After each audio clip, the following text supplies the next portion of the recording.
Okay guys, welcome to my channel again. Actually আজকে আমি কিছু একটা কমেন্ট দেখলাম কি কে একটা ভাই লিখেছে যে অক্স অ্যাসিডগুলোর অ্যাসিডিটি নিয়ে তার নাকি একটু ডাউট ফাউট আসে। আর আমি যেহেতু আগের ভিডিও একটা শর্ট ভিডিওতে বলেছিলাম যে স্মল প্রেডিকশনে যে ভিডিওটা ছিল কি কোশ্চেন খুব সোজা হবে, এবং আমি এটা অ্যাডভাইসও করেছিলাম যে ইনঅর্গ্যানিক ফিজিক্যাল বা অর্গানিক কেমিস্ট্রি যেসবগুলো সোজা সোজা যেসব চ্যাপ্টারগুলো রয়েছে না, যেখান থেকে খুব সোজা কোশ্চেন করা যায় আর কি, সেখান থেকে কোশ্চেন বেশি আসবে। আর কোয়াইট অবভিয়াস কি সিলেবাসটা যদি দেখা যায় তো ভাই এত নাম্বার অফ চ্যাপ্টার্স এত আছে কি সব জায়গা থেকে একটা একটা করে কোশ্চেন করলেও 60টা কোশ্চেন হয়েই যাবে, ঠিক আছে না? আমি বারবার অ্যাডভাইস করছি কি বেসিক অর্গানিক কেমিস্ট্রি, যেটা বেসিক অর্গানিক কেমিস্ট্রি, ওই অ্যাসিডিটি বেসিডিটি এইসব জিনিসপত্র ইনঅর্গানিকেও একটা চ্যাপ্টার রয়েছে, অ্যাজ ওয়েল এজ তোমাদের এও চ্যাপ্টার রয়েছে আর কি, যেগুলো periodic table and periodic tense, ওটা ভালো করে পড়ো। তো আজকে আমি ওই অক্সাসিডের যে ভ্যারিয়েশনটা রয়েছে, কি কার অ্যাসিডিটি বেশি হয়, কী করে কী কী রিজন হয়, কীভাবে আমি ট্যাকেল করবো কোশ্চেনটা, সেটা নিয়ে আমি একটু বলবো। ওকে, তো শুধু অক্সাসিড বললে তো 1 মিনিটে ভিডিও হয়ে যায়, আমি ফসফরাসে অক্সাসিড নিয়ে বলবো না, ওই জন্য আমি ভাবলাম কি ইনঅর্গানিকের অ্যাসিড বেস রিলেটেড কিছু জিনিস যেটা ইম্পর্টেন্ট, যেটা আমরা পরীক্ষা গুলিয়ে ফেলি, সেটা নিয়ে আমি একটু বলে দেবো। একবার দেখে নাও, তোমরা জানো অলরেডি, আই হোপ, জাস্ট একটু ইয়ে করে দেওয়া। আর হ্যাঁ, এই যে পিডিএফটা রয়েছে না, এই পিডিএফটা আমি কপি করেছি তোমার আমাদের একেডি অসীম কুমার দাস, এ কে দাস, হ্যাঁ, অসীম কুমার দাস। এর হচ্ছিল fundamental concept of inorganic chemistry. Okay, fundamental concept of inorganic chemistry, এটা হচ্ছে বইয়ের নাম। আমি যখন পড়তাম তখন ভলিউম, এটা দুটো ভলিউম ছিল, একটা ছিল ভলিউম 1 আর একটা হচ্ছে তোমার ভলিউম 2। আমি এটা কপি করেছি ভলিউম 2 থেকে, কিন্তু এখন স্যারের এই বইগুলো সম্ভবত 4-5টা ভলিউম রয়েছে, কোন ভলিউমে রয়েছে আই ডোন্ট নো। তো এটাকে একবার পজ করে করে পড়ে নিও, আই হোপ দেখা যাচ্ছে। আর কী করে ভাই এই পিডিএফ দিতে হয় আমি জানি না, যদি আমি খুঁজে পাই কোনোভাবে পিডিএফের লিঙ্কেজ, আমি চেষ্টা করবো পিডিএফটা শেয়ার করে দেওয়া, যদি তোমাদের হেল্প হয় আর কি। ঠিক আছে, চলো আবার দেখে না যাক। এবং এখানে এই পিকে ভ্যালু ফিকে ভ্যালু এইসব জটিল জিনিস আমি যাচ্ছি না। ব্যাপারটা হচ্ছে যেটা, যদি আমাকে সিম্পল বলে যে এই এইচএফ, এইচসিএল, এইচবিআর এবং এইচআইয়ের অ্যাসিড স্ট্রেংথ কম্পেয়ার করো, অ্যাজ সিম্পল অ্যাজ দ্যাট। তো এর দুটো পদ্ধতি আছে, একটা হচ্ছে তোমার একটা হচ্ছে গ্যাসিয়াস মিডিয়ামে একরকম বিহেভ করবে, আর এ ভাই অ্যাকোয়াস মিডিয়ামে আর একরকম বিহেভ করবে। এখন কেসটা যেটা হয়, অ্যাসিড কাকে বলে? সিম্পল কিছু না, অ্যাসিড হচ্ছে যে, আমি বন্ডস্টেড অ্যাসিডের কথা যদি বলি, অ্যাসিড হচ্ছে সেটা যে বন্ডটা ব্রেক করে H+ আয়ন জেনারেট করবে, দ্যাটস ইট। কোথা থেকে আসছে, কীভাবে আসছে আমি জানি না। যত তাড়াতাড়ি বন্ডটা ব্রেক করে H+ আয়ন জেনারেট করবে সে তত বেশি অ্যাসিডিক। ওকে, আর H+ জেনারেট করলে সে অ্যাসিড, দ্যাটস ইট। এখন দেখো, যদি আমি এবার হচ্ছে দুটো ফ্যাক্টর রয়েছে, দেখো H+ জেনারেট করার পরেই এর কাউন্টার পার্টে কী হবে, একটা মাইনাস তৈরি হবে। এখন হচ্ছে যদি আমি গ্যাসিয়াস মিডিয়ামে হয় না, তখন গ্যাসিয়াস মিডিয়ামে আমরা কী দেখবো, দেখো এই এইচএফ, এইচসিএল, এইচবিআর আর এইচআইয়ের মধ্যে, যেহেতু আমরা জানি যে ফ্লোরিন যদি মাইনাস পাই তো এটা হাইলি ইলেকট্রোনেগেটিভ, তো ফ্লোরিন মাইনাস ইজিলি ফর্ম করবে। তো তখন আমি ইলেকট্রোনেগেটিভিটি কম্পেয়ার করবো, আর ইলেকট্রোনেগেটিভিটি কম্পেয়ার করলে পরে ট্রেনটা হবে এরকম যে এইচএফ সব থেকে বেশি অ্যাসিডিক, তারপরে এইচসিএল, তারপরে এইচবিআর, তারপরে এইচআই। এখন কেসটা হচ্ছে যখন আমি অ্যাকোয়াস মিডিয়ামে করবো না, অ্যাকোয়াস মিডিয়ামে এক তো বন্ড ব্রেক হয়, বন্ড ব্রেক হওয়ার পরে যে ফ্লোরাইড মাইনাসটা জেনারেট করছে, বা এক্স মাইনাস যেটা জেনারেট করছে, এই মাইনাসটা কতটা বেশি ওয়াটার দিয়ে সলভেটেড হবে সেটার উপরে ফ্যাক্টর ডিপেন্ড করে। ঠিক আছে, এই সলভেটেড একটা তো হলো H+কে সলভেটেড করছে, আর একটা হচ্ছে এই এক্স মাইনাস আয়নকে সলভেটেড করছে। তো এই দুটো সলভেশন এনার্জি ক্যালকুলেশন করে যেটার বেশি স্টেবিলিটি হবে আর কি, দুটোর মধ্যে যেটার স্টেবিলিটি বেশি হবে সে বেশি অ্যাসিডিক দেখাবে। তো এখানে যেটা দেখা গেছে, এ দেখো, এটা এই ফ্যাক্টরকে এন্ট্রপি ফ্যাক্টর বলছে, ঠিক আছে না? তো এই সলভেটেড হয় সব থেকে বেশি হচ্ছে এইচআই, তারপর হচ্ছে এইচবিআর, তারপরে এইচসিএল, তারপর হচ্ছে এইচএফ। ক্লিয়ার? তো তখন হয়ে যায় কি, একদম উল্টে যায় ট্রেনটা, এটুকু মাথায় রাখবে, তখন ট্রেনটা পুরো উল্টে যায়, ঠিক আছে না? তো সব থেকে বেশি হাইড্রোআয়োডিক অ্যাসিড বেশি অ্যাসিডিক, তারপর হচ্ছে HBR, HCL, HF. Gaseous medium আর হচ্ছে তোমার সলভেটেড মিডিয়াম সব থেকে উল্টো। দেখো আর একটা দেখো জিনিস সিম্পল রয়েছে এখানটায়, এটাকে ওই সেম একইভাবে এক্সপ্লেন করা যায়। ওয়াটার তো নিউট্রাল, আর বাকি এটা বেশি অ্যাসিডিক, দেন এটা, দেন এটা, দেন এটা, ঠিক আছে? এটা একবার জাস্ট মাথায় রেখো, এন্ট্রপি ফ্যাক্টর, সলভেটেড ফ্যাক্টর বলছে যেটা। আচ্ছা, আর বাকি তো আর একটা কী ছিল,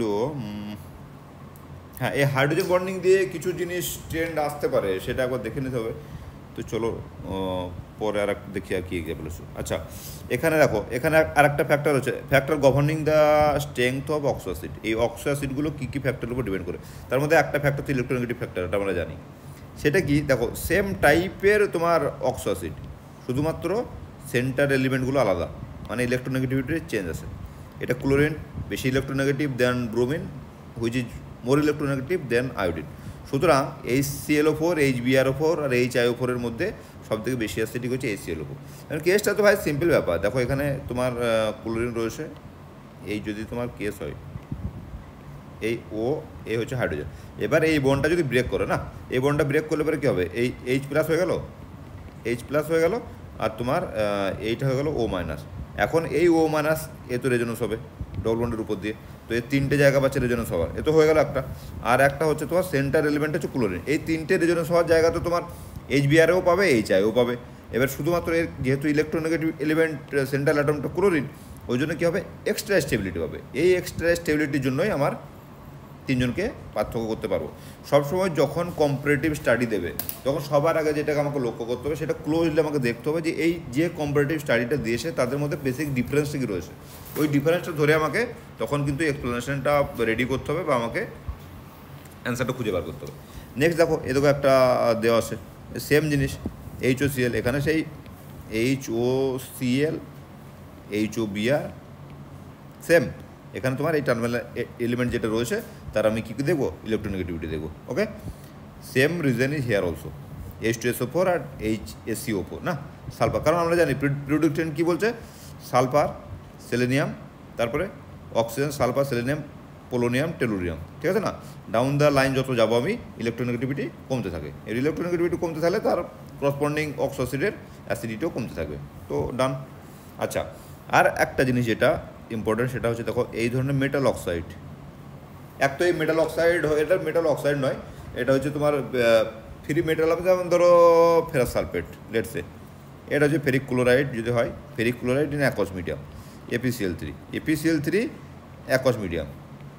কেসটা কী হয় না, Fe3+ আর হচ্ছে 3টে Cl-। ওকে, এই Fe3+ তো এরকম ফাঁকা থাকবে না, এ কী করে Fe3+ এই 6টা অক্সিজেনের সঙ্গে যুক্ত হয়ে থাকবে এরকম করে, যে 3টে প্লাস থাকবে নিউট্রাল।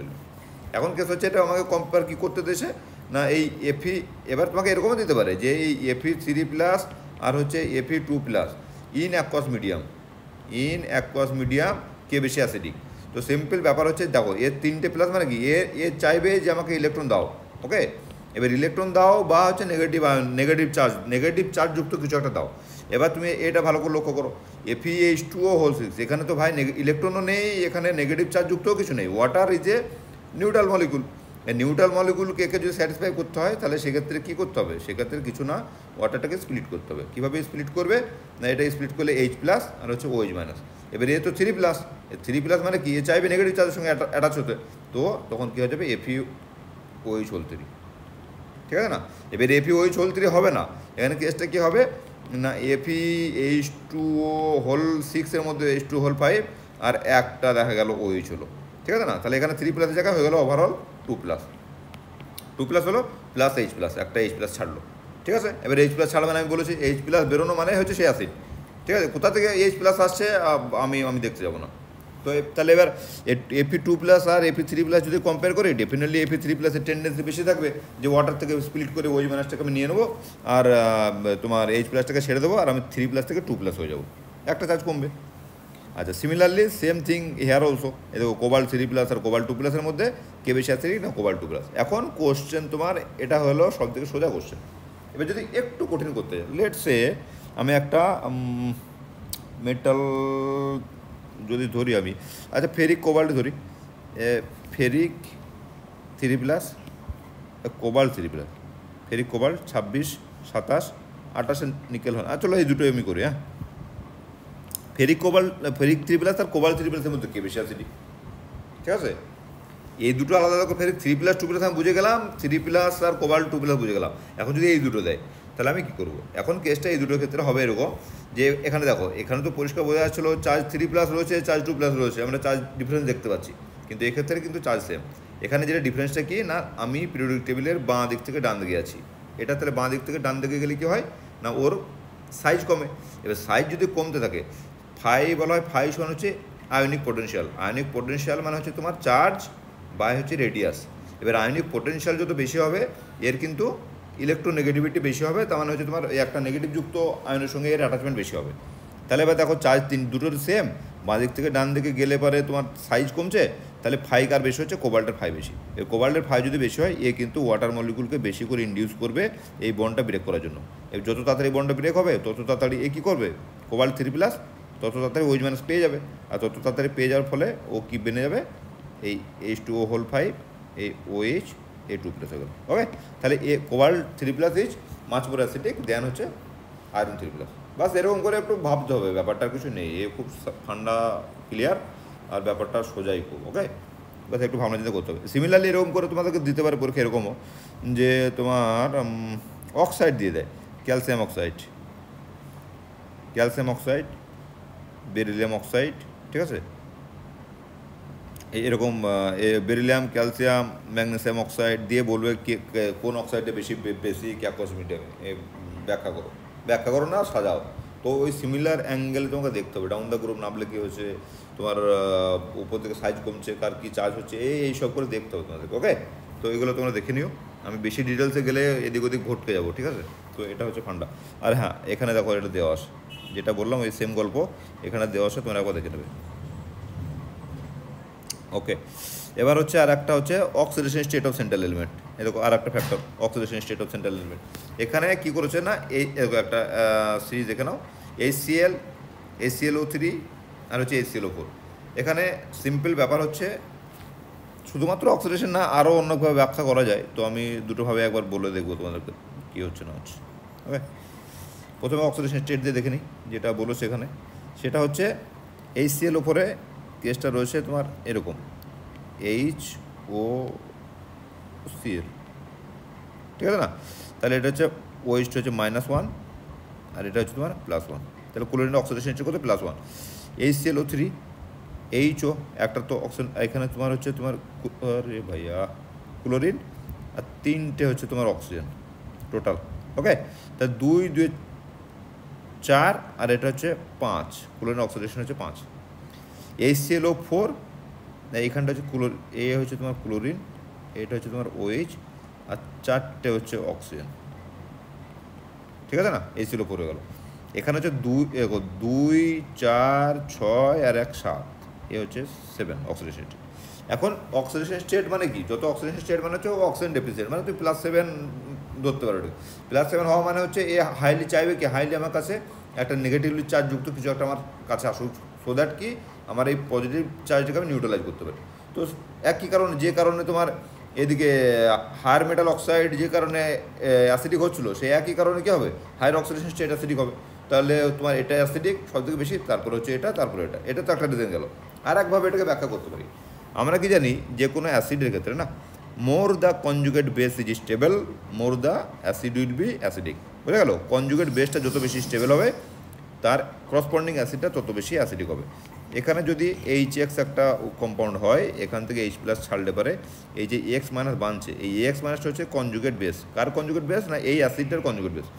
এখন যে কোনো ফ্যাক্টর যদি X- কে স্টেবিলিটি দেয়, তাহলে আমি কি বলবো, এই করসপন্ডিং অ্যাসিডটাকে অ্যাসিডিক বলবো, বেশি অ্যাসিডিক বলবো। যে বেশি স্টেবিলিটি দেবে তার করসপন্ডিং অ্যাসিডটা হবে তত বেশি অ্যাসিডিক। এখানে দেখো HOCl এর ক্ষেত্রে কনজুগেট বেসটা কী বানছিল, প্রোটন ছাড়ার পরে সিম্পল হচ্ছে তোমার এরকম H+ আর OCl-, কিন্তু যখনই তোমার এটা বেনে গেল HOCl3, এই কম্পাউন্ডের ক্ষেত্রে কী বানছে conjugate base, O- Cl double bond double bond. দেখো এই নেগেটিভ চার্জের সুন্দর একটা রেজোনেন্স করার মতো কি আছে, জায়গা আছে, এদিকে রেজোনেন্স করতে পারে অ্যাজ ওয়েল এজ এইদিকেও রেজোনেন্স করতে পারে। তো এর ক্যানোনিক্যাল স্ট্রাকচার কি হবে, বেশি হবে। আর এর ক্ষেত্রে ক্যানোনিক্যাল স্ট্রাকচার একটাই, কোনো রেজোনেন্সের গল্প নেই, কিন্তু এখানে রেজোনেন্সের গল্প আছে। এবার যত আমি এর আগের ভিডিওতে বলেছিলাম যে নেগেটিভ চার্জ হচ্ছে একটা বোঝার মতো, এর বোঝাটা ক্যারি করার মতো 3টে লোক পেয়ে যাচ্ছে, ঠিক আছে না। তো 3টে লোক যদি পেয়ে যায় আরামসে বোঝাটা ক্যারি করতে চাইবে, তো এটা করতে চাইলে এবারে ঠিক আছে, এ বেশি স্টেবল হবে, এটা এই দুটোর কম্পারিজনে। এবারে যদি তুমি এটাকে কম্পেয়ার করো, তাহলে এটা দেখে নাও আবার কী হচ্ছে, এটা হচ্ছে তোমার O- ClO4 আছে, মানে আর একটা ডবল বন্ড এক্সট্রা রয়েছে, ঠিক আছে? তাহলে এখানে দেখো এই মাইনাসটা এটার উপর দিয়ে ক্যারি হতে পারে, এটার উপর হতে পারে, এটার উপর হতে পারে। তার মানে হচ্ছে আরও আমার ক্যানোনিক্যাল স্ট্রাকচার বেড়ে গেল। তাহলে যত ক্যানোনিক্যাল স্ট্রাকচার বাড়ছে তত নেগেটিভ চার্জটা বেশি স্টেবল হচ্ছে, আর করসপন্ডিং অ্যাসিডটা তত বেশি অ্যাসিডিক হবে। তাহলে দুটোভাবে ব্যাখ্যা করা যাচ্ছে, আমার যে কোনো একটা মনে রাখলে হলো। আমার তো ব্যাখ্যা চাইবে না, পরীক্ষা হলে আমাকে চাইবে কি এই ট্রেনটা এদিক ওদিক বাঁদিক ডান দিক করে দিয়ে দেবে 3-4টে অপশান, দিয়ে বলবে কোনটা কারেক্ট, ঠিক আছে না? So same thing here also. এখানে দেখো 3টে অক্সিজেন রয়েছে, এখানে 4টে অক্সিজেন রয়েছে। এখানে আমাকে সবার আগে যেটা জানতে হবে সেটা ভাই স্ট্রাকচারটা জানতে হবে। Once you draw the structure, তাহলে তুমি তখন দেখবে তোমার মাথার মধ্যে অটোমেটিক্যালি আইডিয়া চলে আসবে যে okay this is the reason why one is greater acidic than other. Okay, যেমন H2SO3, এই SO H2SO3, ঠিক আছে?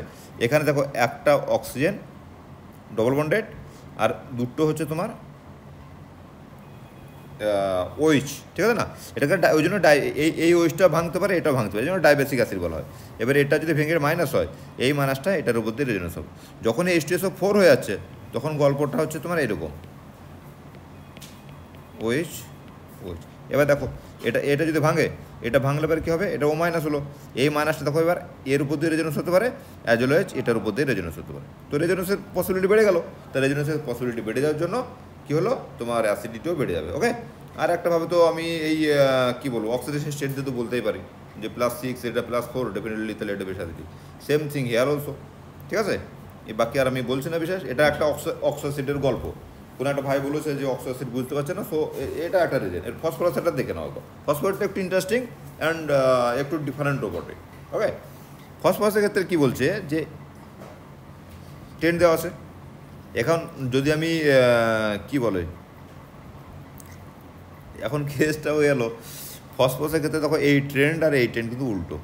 এর ক্ষেত্রে কী হলো যে অক্সিডেশন স্টেট বাড়ার সঙ্গে সঙ্গে অ্যাসিডিটি বাড়ছে। ফসফরাসের ক্ষেত্রে অক্সিডেশন স্টেট বাড়ছে এর বেশি, কিন্তু অ্যাসিডিক কে বেশি, এ বেশি। এই হচ্ছে কেমিস্ট্রির সমস্যা। একটা তোমাকে আমি 1 ঘন্টা ধরে পড়াবো, পড়ার পরে কোশ্চেন আমি এই স্টেজ পরে এলো, এবার এইটুকু নলেজ নিয়ে যদি তুমি পরীক্ষায় যাও, দিয়ে পড়বে ফসফরাস, দিয়ে তুমি অক্সিডেশন স্টেট দিয়ে করে এলে, আর গেল সব গল্প হয়ে। ওই জন্য আমি এই অক্সিডেশন স্টেট দিয়ে, এটা হচ্ছে মুখস্থ করা, এটা বেসিক নয়। বেসিকটা কোনটা, এই রেজোনেন্সটা বেসিক। তো আমাকে যে কোনো সময় অর্গানিক কেমিস্ট্রি হোক, ইনঅর্গানিক কেমিস্ট্রি হোক, যাই পড়বো, chemistry is something like that, কিন্তু তোমাকে একদম বেসিক থেকে জানতে হবে। তো আমি যদি রেজোনেন্সটা দিয়ে বুঝতে পারি, আমাকে অক্সিডেশন স্টেট মুখস্থ করার জায়গা নেই। আর অক্সিডেশন মুখস্থ যদি না করো, তুমি যদি শুধুমাত্র বেসিকটা দিয়ে বোঝো, তাহলে পরে ভুল হওয়ারও জায়গা নেই। এখন যদি শুধুমাত্র অক্সিডেশন স্টেট যদি মুখস্থ করে যায়, আমি ঠিক পরীক্ষা হলে এটার অক্সিডেশন স্টেট বার করবো, আর বার করে কী মনে হবে, তাহলে H3PO4 +5 অক্সিডেশন স্টেট, এটা +3, এটা +1, তাহলে তোমার এটা বেশি অ্যাসিডিক, এরকম হওয়া উচিত। কিন্তু হয় কেসটা কি উল্টো, তাহলে আমার অক্সিডেশন স্টেটে ব্যাখ্যা হচ্ছে না, ঠিক আছে না? এক্ষেত্রে কেসটা কী হয়, আমাকে সবার আগে কী জানতে হবে, বারবার বলছি কি, আমাকে স্ট্রাকচার জানতে হবে একটা। এটা তো সংকেত, আমাকে স্ট্রাকচার জানতে হবে যে এটা কীভাবে থাকে অ্যাকচুয়ালি, না? তো এবার H3PO2, H3PO3 আর H3PO4 এর স্ট্রাকচার আমরা আবার দেখে নিই। ধরো H3PO2 মানে হচ্ছে ভাই এরকম একটা আছে, আর এই হচ্ছে H, আর দুটো H থাকে তোমার এইরকম, ক্লিয়ার? H3PO2তে দাঁড়াচ্ছে কি এরকম কেসটা, মানে এই একটা তোমার OH রয়েছে, যেটা এই ওয়েজটা এখান থেকে এই প্রোটনটা ব্রেক করবে, আর এই দুটো প্রোটন কখনোই ব্রেক করবে না। এই দুটো প্রোটন কার সঙ্গে লিঙ্কেজ, না ডাইরেক্ট ফসফরাসের সঙ্গে লিঙ্কেজ।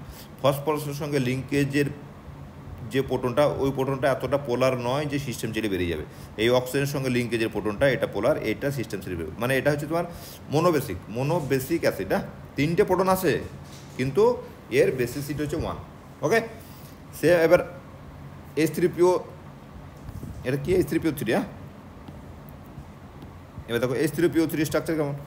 H3PO3 স্ট্রাকচার হচ্ছে তোমার এরকম, এই ফসফরাস, এই অক্সিজেন, H3PO3, এই অক্সিজেন, এই হচ্ছে তোমার OH, এই হচ্ছে OH, আর এই হচ্ছে H। ওকে, এটা হচ্ছে H3PO3।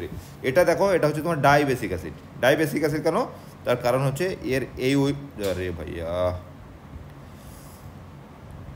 ডাইবেসিক অ্যাসিডের কারণ হচ্ছে এর হচ্ছে তোমার এই ওইচটা ভেঙে একটা প্রোটন বেরোতে পারে, এই ওইচটা ভেঙে একটা প্রোটন বেরোতে পারে, কিন্তু এটা ভাঙবে না। ওকে, তো এটা ডাইবেসিক অ্যাসিড। আর তোমার আর একটা হচ্ছে তোমার H3PO4 দেখতে কেমন হয় না, এই ফসফরাস, এই হচ্ছে ডবল বন্ড, এই হচ্ছে OH, এই হচ্ছে তোমার OH, আর এই হচ্ছে তোমার OH। ওকে, এ হচ্ছে তোমার ট্রাইবেসিক অ্যাসিড। ক্লিয়ার? এবার হচ্ছে ধরো আমি অ্যাসিডিক কাকে বলে আবার আমি রিপিট করছি, সেটা কি না, যে কোনো কম্পাউন্ড যে H+ আয়ন দেয় সে হচ্ছে অ্যাসিড।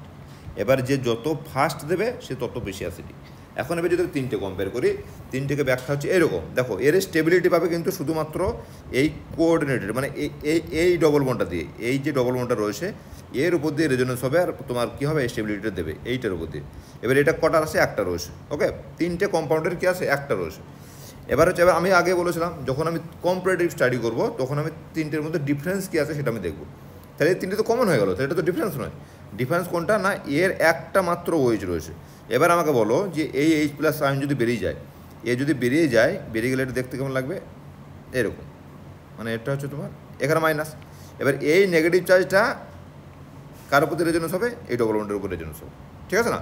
ওকে, এটা ছেড়ে দাও।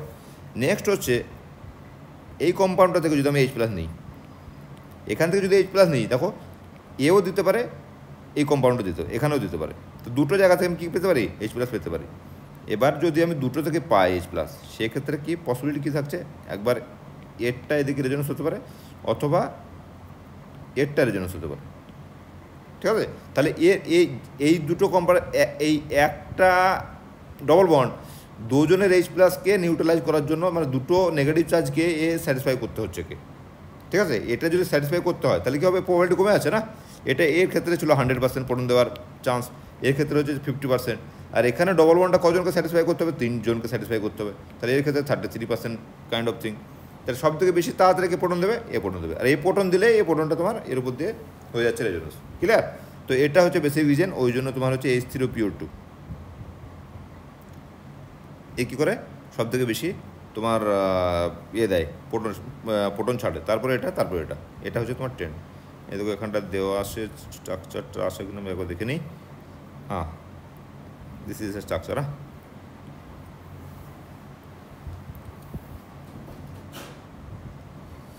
From the structure pK value or not, ঠিক আছে। এবার দেখে নিও একবার, এরকম হচ্ছে গল্প। আর দেখো এখানে আর একটা আছে যে রেজোনেন্সের এফেক্ট এখানটা রয়েছে, HCl4, HCl3, HCl2 আর HCl-। সেম জিনিস, এখানে 4টের উপর রেজোনেন্স হচ্ছে, 3টের উপর রেজোনেন্স হচ্ছে, এখানে 2টোর উপর, এখানে 1টার উপর, এখানে কোনো রেজোনেন্সের গল্প নেই। এটা আগে বলেছে আই থিঙ্ক। ওকে, এখানে একবার পজ করে করে তোমরা পারলে পড়ে নিও। আমি যেভাবে বললাম এটার ব্যাখ্যা অন্যভাবেও থাকতে পারে, এটা কোনো ব্যাপার নাই, কিন্তু একবার পজ করে পড়ে নেব। ঠিক আছে? পজ করে পড়ে নিলে পরে ব্যাপারটা আরও ক্লিয়ার হবে নিজের মতো করে। আমি এখানে ওই জন্য একবার জাস্ট রাখছি, সো দ্যাট কি পজ করলে পরে তোমরা পরিষ্কার বুঝতে পারো। ঠিক আছে? বাকি আর দেখে নিচ্ছি দুটো একটা। হ্যাঁ, আর এখানে একটা জিনিস আছে বলা, আমি জানি না এইগুলো যদি জিজ্ঞেস করে তাহলে আমি কোশ্চেনটাকে একটু কঠিনের দিকে বলবো। ওকে, আর যদি তোমার এরকম অক্সো অ্যাসিডের ট্রেন্ড দেয়, এবার এই অক্সো অ্যাসিডের ট্রেন্ড দেয়, এগুলো হচ্ছে সোজা কোশ্চেন মধ্যে পড়ছে। আর পরীক্ষাতে আমি বলেছি, এর আগেও বলেছি, আমি এখনও বলছি যে কোশ্চেন সোজা হবে, তো কোশ্চেন কঠিন দেবে না, কিন্তু কঠিন বাই চান্স এবার এটা কঠিন নয়, হালকা মডারেট টাইপের থিং। হ্যাঁ, সেটা হচ্ছে এটা আর এটা যদি বেসিক স্ট্রেংথ আমি ক্যালকুলেট করি, এটা বেশি অ্যাসিড স্ট্রেংথ যদি ক্যালকুলেট করি, এটা বেশি অ্যাসিডিক দেন এটা। ওকে, তার কারণটা এখানটা সিম্পল কারণ হচ্ছে যে এই যে ফসফরাসটা এর যে হাইব্রিডাইজেশন না, sp3, এই sp3 সম্ভবত 4টে সিঙ্গল বন্ড sp3। হ্যাঁ, sp3 হাইব্রিডাইজ, এই sp3 হাইব্রিডাইজেশনের মধ্যে দেখো এর বন্ড অ্যাঙ্গেল হচ্ছে 90 ডিগ্রি। এবার আমি পি অরবিটাল বন্ড অ্যাঙ্গেল কত জানি, px, py আর pz যদি এরকম থাকে, তাহলে একটা পি অরবিটালের সঙ্গে আর একটা পি অরবিটালের বন্ড অ্যাঙ্গেল হচ্ছে তোমার 90 ডিগ্রি। তাহলে এখানে যখন 90 ডিগ্রি বন্ড ফর্ম করছে এই ফসফরাস আর হচ্ছে কার্বনের সঙ্গে, এই কার্বনটার সঙ্গে, তখন এখানে ধরে নেবো এখানে শুধুমাত্র, যদিও এটা sp3 হাইব্রিডাইজ, কিন্তু এ শুধুমাত্র পি অরবিটালটা ইউজ করছে টু মেক এ বন্ড। এই দুটো পি অরবিটাল ইউজ হচ্ছে এর সঙ্গে আর এর সঙ্গে বন্ড করার জন্য, আর একটা পি অরবিটাল তো এর সঙ্গে হাইব্রিডাইজ পাই বন্ড ফর্ম করার জন্য ইউজ করেছে, আর বাকি যে বন্ড দুটো মানে ওর নিজের এস অরবিটাল ইউজ করছে। মানে এরকম ধরা যেতে পারে, মানে হাইব্রিডাইজ হয়নি, আজীব জানো, হাইব্রিডাইজ হয়নি। তাহলে এটা যদি এস অরবিটাল ইউজ করে তাহলে এই বন্ডের এস ক্যারেক্টার বেড়ে গেল, তাহলে এই অক্সিজেনের এস ক্যারেক্টার বেড়ে গেল। আর আমরা জানি এস ক্যারেক্টার যত বেশি তার ইলেকট্রোনেগেটিভিটি তত বেশি। এবার এস ক্যারেক্টার বেড়ে যাওয়ার জন্য যদি ইলেকট্রোনেগেটিভিটি বেশি হয় তাহলে এর যে মাইনাসটা হবে সে বেশি স্টেবল হবে।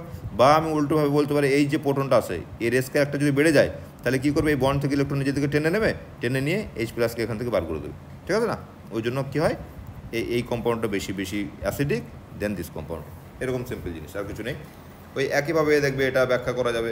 এক্ষেত্রে হয়তো বলেছে কোনটা অ্যামাইড স্টেবল না কোনটা রেজোনেন্স হবে কি হবে না, এই সেম জিনিস ওই সব অর্গ্যানিকও থাকে, এটা ইনঅর্গ্যানিকও দিয়েছে অ্যাসিড বেসের ক্ষেত্রে। ওকে, আর একটা জিনিস হচ্ছে তোমার দেখো, এটা দেখে নাও, এটা হচ্ছে সিম্পল ব্যাপার যে এটা কোনটা বেশি বেসিক। এবার বেসিসিটির ক্ষেত্রে কি গল্পটা, অ্যাসিডের ক্ষেত্রে কী ছিল, যে যত তাড়াতাড়ি প্রোটন ছাড়তে পারে। আর বেসের ক্ষেত্রে গল্পটা কি না, যে এই যে লোন পেয়ার না ভাই, যে H+ ছাড়বে সে যদি অ্যাসিড হয়, যে H+ নেবে সে বেস, বাস সিম্পল ব্যাপার। এবার H+ নিতে গেলেই লোন পেয়ারটা কী হবে, এই নাইট্রোজেনের উপর অ্যাভেলেবেল হতে হবে। হ্যাঁ, তাহলে দুটো ফ্যাক্টরের উপর কাজ করে। একটা হচ্ছে রেজোনেন্সের ক্ষেত্রে যদি নাইট্রোজেনের লোন পেয়ারটা ডিসলোকেট হয়ে যায়, এখানে এই জায়গাতে নেই, কোনো সঙ্গে একটা ডবল বন্ডের সঙ্গে একটা কনজুগেশন রয়েছে, এ ডিলোকালাইজ হয়ে গেল। তো যদি ডিলোকালাইজ হয়ে যায় সেক্ষেত্রে তো নাইট্রোজেনের মাথায় যদি অ্যাভেলেবেলই না থাকে, তাহলে এ প্রোটন ধরবে কী করে, ধরতে পারবে না। আর একটা জিনিস হয়ে গেল যে কোনো একটা ফ্যাক্টর নাইট্রোজেনের ইলেকট্রননেগেটিভিটিকে এতটা বাড়িয়ে দিচ্ছে যে এই লোন পেয়ার দিয়ে এ প্রোটন আর ধরতেই চাইছে না, যে না ভাই এ হবে না, আমি আর অ্যাভেলেবেল নাই, আমি আমার নিজের ইলেকট্রনিটি এত বেশি হয়ে গেছে, আমি কাউকে নেবো না, এটা একটা হতে পারে, ঠিক আছে না। তো এখানে ক্ষেত্রে কেসটা হচ্ছে দেখো, এর ইলেকট্রনেগেটিভিটি কার উপর ডিপেন্ড করছে, এস ক্যারেক্টারের উপর। এস ক্যারেক্টারটি কি না, sp3 মানে হচ্ছে এর এস ক্যারেক্টার হচ্ছে তোমার 25%, তাই তো, 4টে অরবিটাল তার মধ্যে একটা এস 25%, sp2 33.3 যাই হোক পার্সেন্ট, আর sp মানে হচ্ছে 50%। তাহলে যদি sp হাইব্রিডাইজ হয় কোনো নাইট্রোজেন যখন sp হাইব্রিডাইজ হবে, তখন এস ক্যারেক্টার 50%, এবার এস ক্যারেক্টার বাড়লো মানে তার ইলেকট্রনেগেটিভিটি বেড়ে গেল, আর ওটা বেড়ে গেলে সে কী করে আর প্রোটন ধরতে চাইবে না। তাহলে এই তিনটের মধ্যে ডিফারেন্স কি, কিচ্ছু নেই, সিম্পল ব্যাপার। সিম্পল হচ্ছে এটা হচ্ছে sp3, এটা হচ্ছে sp2, আর এই নাইট্রোজেন হচ্ছে sp। তাহলে sp3 25% এস ক্যারেক্টার, আর এর 33%, এর 50%, এর ইলেকট্রনেগেটিভিটি বেশি, তাহলে এ প্রোটন ধরবে না, এটা প্রোটন ধরতে চাইবে মাঝে মাঝে, আর এটা তো প্রোটন ধরবেই। তাহলে এটা সব থেকে বেশি বেসিক, দেন দিস। ওকে, ওই জন্য অ্যাসিটোনাইট্রাইল আমরা সলভেন্ট হিসেবে ইউজ করি যখন রিয়াকশন করা হয়, কারণ হচ্ছে একদম নিউট্রাল থাকে আর কি, ওই অ্যাসিড বেসে পার্টিসিপেট করে না। এ গল্প গেল। আচ্ছা, এবার হচ্ছে তোমার স্ট্রাকচারাল চেঞ্জ। আচ্ছা, এটা আমি আর বলছি না ভাই, তোমরা পজ করে এটা একবার পড়ে নিও।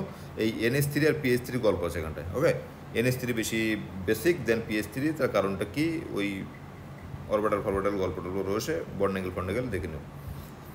আচ্ছা, আর বাকি একটা এই এফ স্ট্রেন হয়, বি স্ট্রেনটা কোথায় রয়েছে, বি স্ট্রেন। তো এই এফ স্ট্রেন মানে ফ্রন্ট স্ট্রেন, বি স্ট্রেন মানে ব্যাক স্ট্রেন, কিছু নেই। দেখো, যখন এই বোরন হচ্ছে লুইস অ্যাসিড হিসেবে কাজ করে না, বোরনযুক্ত compound, BCl3, BF3, BBr3, BH3, ঠিক আছে না। তার কারণ হচ্ছে এর হচ্ছে অক্টেট ফুলফিল নেই, 6টা ইলেকট্রন সবসময় চাইবে আমি 2টো ইলেকট্রন নেবো কারো কাছ থেকে। তো এটা তোমার কী হয়, লুইস অ্যাসিড হিসেবে কাজ করে।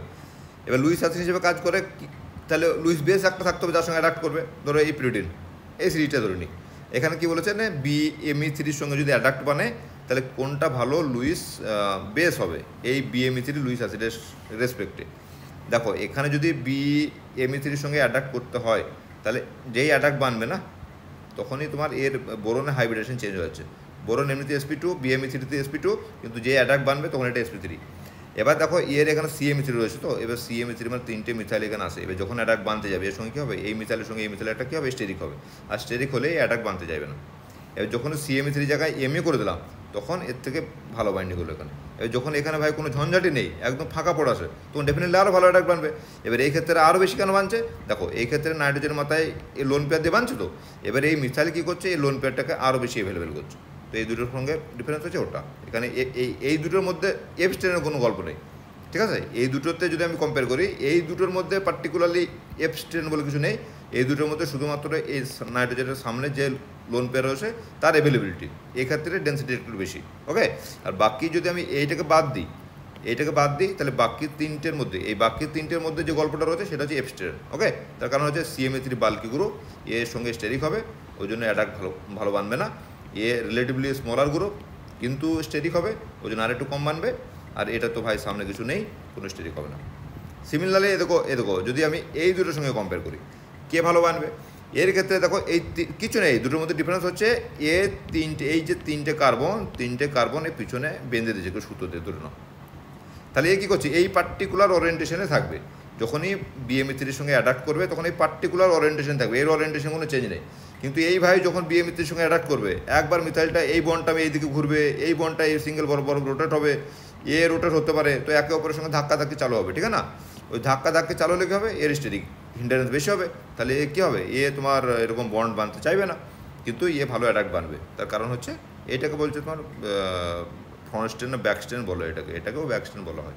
ওকে, তো অ্যাজ সিম্পল অ্যাজ দ্যাট, কিছু নেই।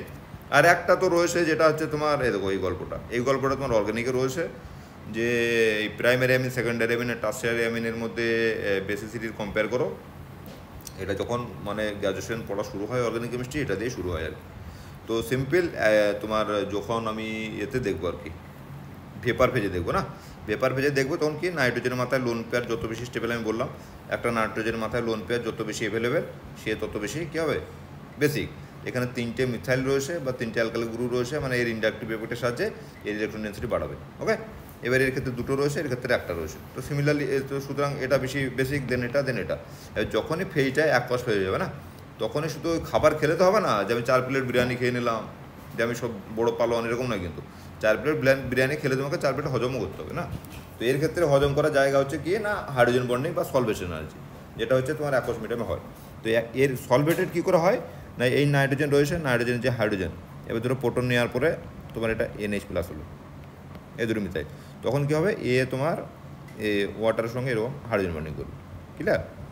হবে তোমার ওয়াটারের সঙ্গে এরকম হাইড্রোজেন বন্ডিং করবে। এবার যত বেশি ওয়াটার মলিকিউল মানে এই NH থাকবে, যত বেশি তত বেশি ভালো সলভেটেড হবে, তার মানে সে তত বেশি স্টেবিলিটি পাবে, থার্মোডাইনামিক স্টেবিলিটি পাবে, তার মানে সে তত বেশি বেসিক হবে আর। তো এই ক্ষেত্রে কী হচ্ছে দেখো, এবার ক্ষেত্রে হচ্ছে তাহলে RNH2 যেটা, এই RNH2 এর ক্ষেত্রে তোমার কি হচ্ছে না, এ তো অলরেডি 2টো হাইড্রোজেন রয়েছে, এবার যে আর একটা প্রোটন টেক আপ করবে তখন তাহলে RNH3 হবে। এবার কী করবে, 3টে তোমার ওয়াটার মলিকুল দিয়ে কী হবে, হাইড্রোজেন বন্ডিং দিয়ে সলভেটেড হবে, ঠিক আছে? এবার কিন্তু দেখো এর ক্ষেত্রে তোমার এই যে নাইট্রোজেন মাথায় লোন পেয়ারের অ্যাভেলেবিলিটি বাড়ানোর, এনহ্যান্স করার ক্যাপাবিলিটি এর একটা মাত্র মিসাইল দিয়ে ইন্ডাকটিভিটির সাহায্যে ওর বাড়াবে, ঠিক আছে? আর যদি R3N হয় কেসটা, R3N এক্ষেত্রে 3টে মিথাইল বাড়াচ্ছে আর একটা প্রোটনেশন হলো, তাহলে এর সলভেটেড করার ক্ষমতা হচ্ছে একটা প্রোটন দিয়ে সলভেটেড হবে, কিন্তু এর ইলেকট্রন ডেন্সিটি বাড়াচ্ছে 3জনা। আর যদি আমি সেকেন্ডারি অ্যামিন হয়, সেক্ষেত্রে এইদিকে তোমার 2টো সলভেটেড, এরকম মানে 2 দিক দিয়েও সলভেটেড হচ্ছে, 2টো প্রোটন দিয়ে সলভেটেড হচ্ছে, আর 2টো মিথাইল দিয়ে এর ইলেকট্রন ডেন্সিটি বাড়াচ্ছে।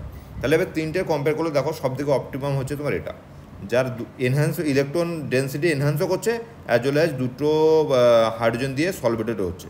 আর এর ক্ষেত্রে 3টে মিথাইল দিয়ে তো এনহ্যান্স করছে, কিন্তু সলভেশন করার ক্ষমতা একজনের মাত্র। আর এর ক্ষেত্রে তো ভাই সলভেশন করছে 3জন, ঠিক আছে, কিন্তু ইলেকট্রন ডেন্সিটি বাড়ানোর ক্ষমতা শুধুমাত্র একটা মিথাইলের। তো সুতরাং সব থেকে বেশি হবে এটা। আর এক্ষেত্রে অ্যাকোয়াস মিডিয়ামে সলভেটেড এনার্জিটা প্রিডোমিনেট, ওই জন্য তারপরে 2 নম্বর হবে এটা, 3 নম্বর হবে তোমার টার্সিয়ারি। ওকে, তো দিস ইজ দ্য সিরিজ। এটা মনে রাখো, এটা পরীক্ষা খুব পড়ে, প্রায় পরীক্ষাতে পড়ে, হয় অর্গানিক সেকশনে আসবে না ইনঅর্গানিক সেকশনে আসবে কোনো না কোনোভাবে। আর একটা গল্প হচ্ছে তোমার দেখো, তোমার দেবে যে লুইস অ্যাসিডিটি কম্পেয়ার করো BF3, BCl3, BBr3, এটা ভেরি ভেরি ইম্পর্টেন্ট, এটা পরীক্ষায় পড়ে খুব। এটা পরীক্ষায় কীভাবে পড়ে, এই পেপার সিরিজ দিয়ে দেবে, বলবে সাদাও, আর এটা হচ্ছে অ্যান্সার। এবার আমাদের মাথার মধ্যে কী হবে, অল্প স্বল্প মানে পড়ে ভুলে গেলে যেটা হয় আর কি, সেটা আমাদের কী মনে হবে যে বোরন তো একেই তো ডেফিসিয়েন্ট ইলেকট্রন, তারপরে ফ্লোরিন ইলেকট্রিসিটি বেশি, এবার বেশি হওয়ার জন্য কী হবে, এর ইন্ডাকটিভিটির সাথে আরও টানবে, তাহলে কী হবে, ইলেকট্রন ডেন্সিটি আরও কমিয়ে দেবে, আরও বাড়িয়ে দেবে, ইলেকট্রন ডেফিসিয়েন্সি আরও বাড়িয়ে দেবে। তাহলে কী হবে, যে যখনই মাত্র আমি কোনো একটা ইলেকট্রন ডেন্সিটিযুক্ত কোনো একটা মলিকুলের সঙ্গে এর রিয়াকশন করবো, আরামসে অ্যাটাক বানবে। তার মানে মনে হবে BF3 is much more acidic, Luis acid এখানে, মাচ মোর অ্যাসিডিক, দেন BCl3, দেন BBr3। ওকে, এটা মনে হবে কিন্তু অ্যাপারেন্টলি, কিন্তু কেসটা নয়, কেসটা হচ্ছে উল্টো। কেসটা কী হয়, এই বোরনের তো ইলেকট্রন ডেফিসিয়েন্সি রয়েছে, এবার দেখো ওর সঙ্গে যে ফ্লোরিনটা যুক্ত রয়েছে, ফ্লোরিনে কিন্তু 3 জোড়া লোন পেয়ার রয়েছে, মানে 6টা, প্রত্যেকটা বোরনের ফ্লোরিনের 3 জোড়া লোন পেয়ার রয়েছে। এবার দেখো এটা হচ্ছে sp2 হাইব্রিডাইজড, আর একটা p জোড়া অরবিটাল ফাঁকা রয়েছে, আর এই যে তোমার লোন পেয়ার রয়েছে বোরনকে দিয়ে দেবে এরকম করে p জোড়া অরবিটাল। ওকে, তাহলে যখনই দিয়ে দেবে দেখো এই ধরনের স্ট্রাকচার, এখানে OMe দিয়ে রাখা আছে, এটা শুধুমাত্র ফ্লোরিন দিয়ে রিপ্লেস করে দিলে হয়ে যাবে, তাহলে এই ধরনের স্ট্রাকচার হবে। এবার এই ধরনের স্ট্রাকচার হলে পরে কী হচ্ছে, দেখো আর ইলেকট্রন ডেফিসিয়েন্সি থাকছে না। এখন কেস হচ্ছে ফ্লোরিন তো ইলেকট্রন নেগেটিভ এলিমেন্ট, তাহলে এর সঙ্গে ব্যাক রেজোনেন্স করবে কেন?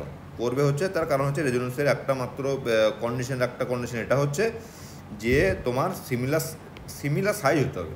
ওকে, তো এই দুটো পি অরবিটালের সাইজ সিমিলার হতে হবে।